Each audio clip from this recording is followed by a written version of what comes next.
Shalom, shalom au peuple de Dieu, à tous les bien-aimés, frères et sœurs en Jésus-Christ qui nous écoutent à travers le monde. Nous allons partager aujourd'hui le témoignage de notre bien-aimée sœur sentinelle Esther. Et ce témoignage est en trois parties. Trois parties et ça concerne les ornements. Ça concerne ce que le Seigneur a eu à lui dire au sujet des bijoux, des ornements, des révélations de la part du Seigneur sur les tatouages et un grand miracle que le Seigneur a opéré dans sa vie parce que le Seigneur a enlevé de manière surnaturelle le tatouage qu'elle avait.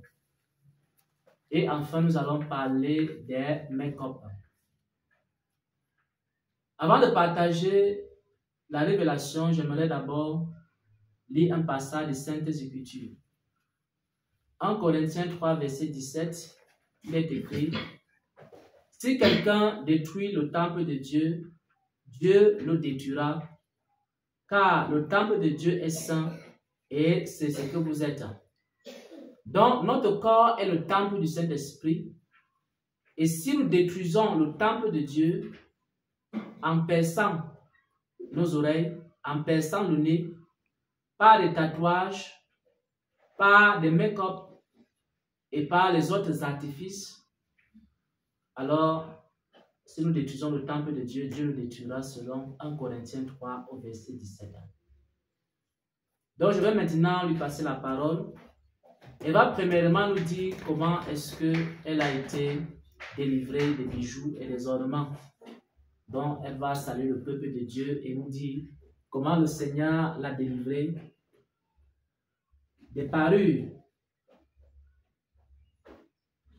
Amen. Shalom, shalom, peuple béni du Dieu vivant. Je bénis d'abord premièrement le nom du roi des rois, sa grâce infinie dans ma vie. Parce que dans l'ignorance, nous faisons des choses, mais quand le Seigneur Jésus vient, quand sa présence est dans notre vie, elle nous éclaire. Pour le dépouillement des parures, je vais d'abord commencer par dire que j'étais une personne, une femme qui aimait vraiment les bijoux. Je m'étais même déprimentée et j'aimais tout ce qui était artifice du corps en fait. Bon, et à l'époque, j'étais à l'église évangélique. Et j'étais conduite par le pasteur D. Mais ce jour, parce que de temps en temps, je partais au marché Congo de Douala renouveler mes bijoux. Ce jour, le Seigneur avait permis que je passe chez son serviteur. Et puis il m'avait demandé où est-ce que j'allais. Je lui ai expliqué que j'allais renouveler mes bijoux. Il m'a tiré dans son bureau et m'a fait écouter un témoignage, c'était, je crois, d'une Sud-Africaine qui faisait dans la sorcellerie. Et quand il m'avait fait écouter ce témoignage, j'ai été touchée et puis j'avais enlevé ces bijoux, tout ce que j'avais comme artifice sur moi. Je les avais arrêtés en main. Au sortir de son bureau, j'avais rencontré sa femme à l'entrée. Elle m'a demandé pourquoi est-ce que j'ai enlevé mes bijoux. Je lui ai répondu, papa vient de me faire écouter un témoignage, j'ai été touchée, je crois que je vais plus mettre ces choses. Et c'est là où elle m'a dit non, on a le pouvoir de sanctifier. Ils ont engagé une discussion et puis j'ai demandé au pasteur de laisser moi-même, j'irai chercher Dieu à ce sujet. J'étais rentrée et m'étais engagée à une certaine heure de la nuit, je me levais et je priais le Seigneur et je disais juste ceci à Dieu.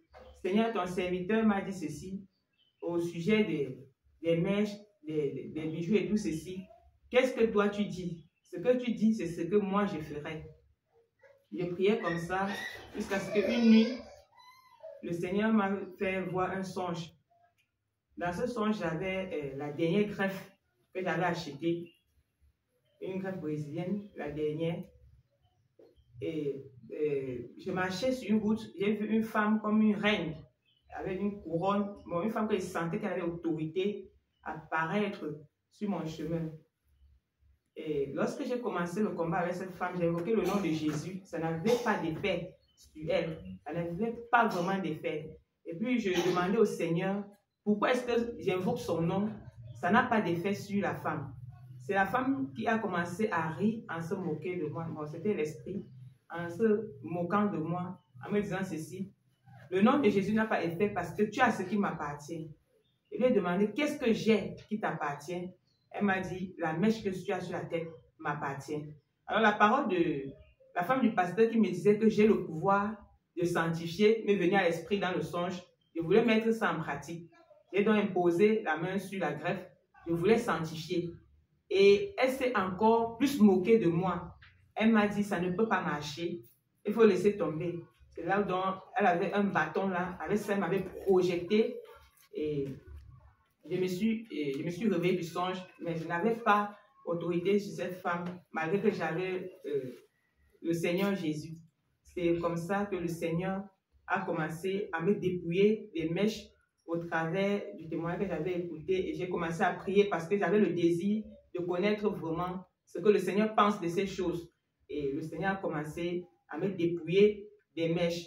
C'est vrai que des moments où je me dépouillais, après, je repartais prendre. Et je repartais prendre pour remettre, ou alors je réachetais.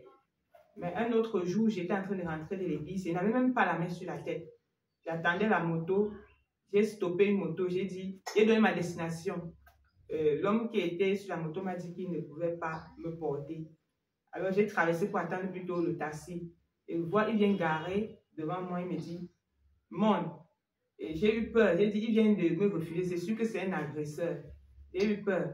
J'ai dit, je ne monte pas. Il m'a dit, monte. Je suis un serviteur de Dieu. Et c'est Dieu qui m'a demandé de venir te porter. Que tu es sa servante. Alors monte. C'est là où je suis montée. C'est parce que le Seigneur voulait se servir de lui pour me parler encore davantage des ornements. Pendant qu'on était en train de rouler, il a commencé, je n'avais pas ça, il y avait juste les nattes sur la tête. Il a commencé à me parler de ces ornements. C'est là où j'ai décidé, quand je suis rentrée à la maison le lendemain, j'ai ramassé tout ça, je suis descendue, comme j'étais à l'étage, roulé en bas. Et c'est comme ça, le Seigneur aussi a commencé à me parler des bijoux. Il a commencé à me parler des bijoux. Il m'a envoyé aussi dans le livre d'Apocalypse pour me parler des bijoux, que cela ne le glorifiait pas. Il a commencé à me dépouiller de ces choses. Et il a commencé aussi, voilà, il a commencé à me dépouiller des bijoux. Je m'étais aussi décapée, vraiment. Si peut-être Dieu fait grâce, j'ai même une dernière photo avant de mon dépouillement qui est encore là dans mon téléphone. Donc, Amen. Donc, nous pouvons dire déjà ici, dans cette première partie du témoignage qui parle des parures et des ornements, nous pouvons dire que par la grâce de Dieu, le Seigneur l'a amené à écouter un témoignage. Et beaucoup d'entre vous avez écouté des témoignages concernant le dépouillement des parures, des faux cheveux, des bijoux, des mèches, des rouges à lèvres et des choses semblables. Et certains d'entre vous, on vous a dit que vous pouvez porter cela après avoir sanctifié.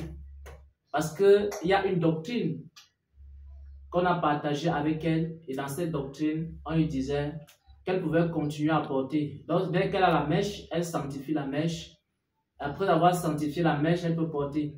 Si tu veux porter, par exemple, le rouge à lèvres, tu sanctifies le rouge à lèvres. Tu veux porter un boucle d'oreille, des chaînes, tu sanctifies d'abord la chaîne avant de porter pour que ça n'ait pas d'effet. Cette doctrine-là est une fausse doctrine. Nous devons nous dépouiller des ornements. Et la bonne attitude, c'est l'attitude qu'elle a eue. Parce qu'elle est allée chercher elle-même le Seigneur. Beaucoup d'entre vous, ça fait des années que vous entendez parler du dépouillement, des bijoux, des ornements, des parures du monde. Et vous vous posez la question de savoir si cet enseignement vient de Dieu ou si l'enseignement ne vient pas de Dieu. La bonne attitude qu'il faut copier ici, c'est aller vers le Seigneur. Comme elle est allée vers le Seigneur, vous pouvez également aller vers le Seigneur et lui demander si cette doctrine-là vient de lui. Et comme elle allait vers le Seigneur lui a révélé que la doctrine des parures, la doctrine du dépouillement des parures du monde est une doctrine qui vient de lui. Et que aussi longtemps qu'une personne porte ses parures, aussi longtemps qu'une personne porte les ornements, les faux cheveux, les mèches, les greffes, alors cette personne-là, elle perd son autorité. parce que les esprits des eaux étaient en train de se moquer d'elle. Parce qu'il y a certains démons que vous ne pouvez pas chasser aussi longtemps que vous avez ces choses sur vos têtes ou alors sur votre corps. Parce que vous n'avez plus l'autorité sur certains types d'esprits. Voilà donc en ce qui concerne la première partie de ce témoignage. Nous allons partager la deuxième partie du témoignage, qui est vraiment une partie vivante. C'est un miracle que le Seigneur a accompli dans sa vie. Vous savez, le tatouage, c'est quelque chose qu'on ne peut pas facilement enlever. Le tatouage, c'est une marque indélébile, ineffaçable qu'on a sur notre corps. Mais le Seigneur lui a accordé la grâce et le Seigneur a effacé de façon miraculeuse, de façon surnaturelle, le tatouage qu'elle avait. Et si quelqu'un d'entre vous a un tatouage, la personne peut aussi demander au Seigneur d'accomplir ce miracle dans sa vie. Mais avant de partager le témoignage sur le tatouage, j'aimerais que nous puissions lire une portion des Saintes Écritures. Genèse, chapitre 1, au verset 31, il est écrit: Dieu vit tout ce qu'il avait fait, et voici, cela était très bon. Après avoir créé le monde, après avoir créé les animaux, les oiseaux, les mers, les arbres, et ainsi que l'homme, Dieu vit que tout ce qu'il avait créé était très bon. C'est-à-dire que tel que Dieu nous a créés, nous sommes parfaits. Nous sommes une œuvre de Dieu. Dieu est parfait et les œuvres de Dieu sont parfaites. Et le Seigneur dit ici que il vit que tout ce qu'il avait été créé était très bon. C'est-à-dire que notre corps tel qu'il nous a créé est très bon. On n'a pas besoin d'ajouter un tatouage sur notre corps. Si on ajoute un tatouage sur notre corps, nous sommes en train de contester que ce que Dieu a créé est bon. Si nous perçons notre nez pour faire du piercing, nous sommes en train de contester que ce que Dieu a créé est très bon. Nous sommes en train de corriger Dieu. Alors, elle va partager avec nous le miracle qu'elle a vécu. Comment est-ce que Dieu a effacé le tatouage qu'elle avait. Amen. Amen. Gloire à Jésus. Et l'histoire du tatouage, d'abord, il faut le savoir. Quand j'étais dans le monde, j'aimais tout ce qui était fort. Et c'est là où j'ai fait le tatouage sur mon bras. Et quand j'ai connu le Seigneur, il y avait toujours un démon qui était attaché à mon bras. Parce que quand je marchais, il y avait toujours, j'ai même trouvé son image, un démon qui était toujours là, côte à côte. Il pouvait de temps en temps blesser mon bras, faire des choses sur mon bras. Donc, soit c'était avec le couteau. En fait, dans le songe, mon bras était toujours attaqué. Le démon était toujours là. Mais un jour, j'ai commencé à demander à Dieu, Seigneur, pourquoi est-ce que le démon est toujours attaqué à moi? Et quand il vient, c'est toujours mon bras qu'il attaque. Et le Seigneur m'a fait comprendre que c'est à cause du tatouage que j'ai sur le bras. Et quand il m'a fait comprendre ça, je suis allée partager aussi ça avec le pasteur qui me suivait à l'époque. On a prié à ce sujet. Mais quand je regardais, connaissant déjà la vérité, quand je regardais mon bras avec ces tatouages, ça m'énervait tellement. Je n'avais plus envie de voir ça. J'avais envie que mon bras redevienne normal, sans tatouage. C'est comme ça qu'un jour, j'ai commencé à implorer la grâce de Dieu et supplier le Seigneur de m'enlever ça. Parce qu'il savait que aller encore avec le laser, enlever ça, c'était ici, au Cameroun à l'époque. J'avais même essayé, mais ce n'était pas possible. On m'avait fait comprendre que ce n'était pas possible. Il fallait peut-être voyager, aller je sais pas, chez les Blancs pour enlever le tatouage. Le Seigneur, il est tout puissant. J'ai commencé à implorer la grâce de Dieu. Dit, Seigneur, aide-moi, enlève-moi ce tatouage sur le bras. Mais sans vous mentir, je ne sais à quel moment le Seigneur a enlevé le tatouage sur mon bras. J'ai constaté, quand j'étais arrivée ici, à Baranté, c'est ici, dans ce ministère, un jour, j'étais en train de prendre mon bain. C'est venu dans mon esprit que regarde un peu ton bras. J'ai regardé mon bras, j'ai vu que le tatouage avait disparu. C'est là où j'ai dit, hey, qu'est-ce qui s'est passé? J'étais tellement j'étais tellement contente. Mais il faut le dire qu'avant que ça se fasse complètement, mais je me rendais compte que de jour en jour, ça diminuait. Mais ce jour-là, il m'était levé que le tatouage avait complètement disparu sur mon bras. Donc, à l'heure, je vous parle, je n'ai plus de tatouage sur le bras. Le Seigneur m'a fait grâce et il a enlevé cela. Amen. Voyez ce que Dieu peut faire dans la vie d'une personne qui obéit à sa parole et à sa voix. Parce que c'est lui qui nous a créés. C'est lui qui peut également restaurer. Si par exemple une personne a eu à faire des piercings, à percer son corps, à faire des tatouages, et que la personne décide d'obéir à la voix de Dieu, décide d'obéir et de marcher selon la parole et la volonté de Dieu, alors le Seigneur peut restaurer l'état de son corps. Même si tu avais des oreilles percées, il est capable de remettre tes oreilles comme il a eu à les créer. Amen. Donc nous rendons grâce à Dieu et nous bénissons son Saint-Nom pour ce témoignage vivant. Et la troisième partie du témoignage, cela concerne les make-up et les fossiles. Comment est-ce que le Seigneur a fait pour te dépouiller des make-up, des fossiles? Amen. Amen. Voilà. Ce que le Seigneur a fait pour moi dans ce sens. Un jour, j'étais à la cuisine, j'ai entendu la voix qui m'a dit, va dans la chambre, comme toujours. Je suis allée dans la chambre. La voix m'a dit, prends la Bible. J'ai pris, il m'a envoyé dans le livre de un roi. Je n'ai pas trop de références. C'est l'histoire de Jézabel, quand le serviteur, c'était Jésus qui devait venir la rencontrer.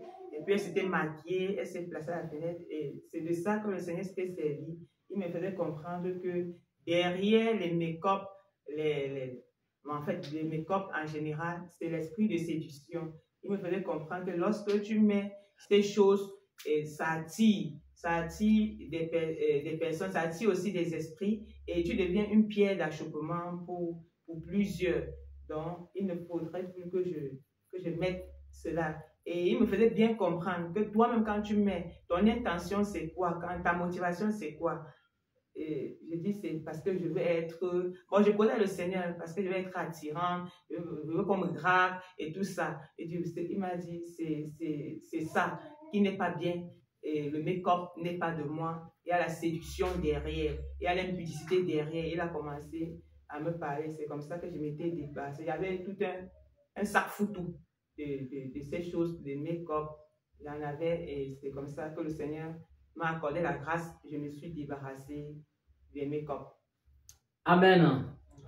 Donc, nous apprenons ici que c'est l'esprit de séduction qui est derrière les make-up, les fossiles et les choses semblables. Parce que lorsque les personnes mettent ces ornements, ces parures, c'est beaucoup plus dans le but de séduire. C'est la raison pour laquelle le Seigneur ne voudrait pas que son peuple, que ce soit les hommes, que ce soit les femmes, que son peuple puisse se parer de ces choses. Parce que je le rappelle ici, selon Genèse 1, au verset 31, tout ce que Dieu a créé est bon, tout ce que Dieu a créé est très bon. Les œuvres de Dieu sont parfaites. On ne doit rien ajouter ni enlever dans les œuvres qu'il a eu à faire. Si Dieu nous a créés avec des cheveux crépus de noir, nous devons rester avec ces cheveux crépus. On n'a pas besoin de transformer cela en cheveux lisses pour être comme des cheveux des Européens. Les cheveux des Africains sont parfaits avec la peau noire. Et les cheveux des Européens sont également parfaits avec la peau blanche.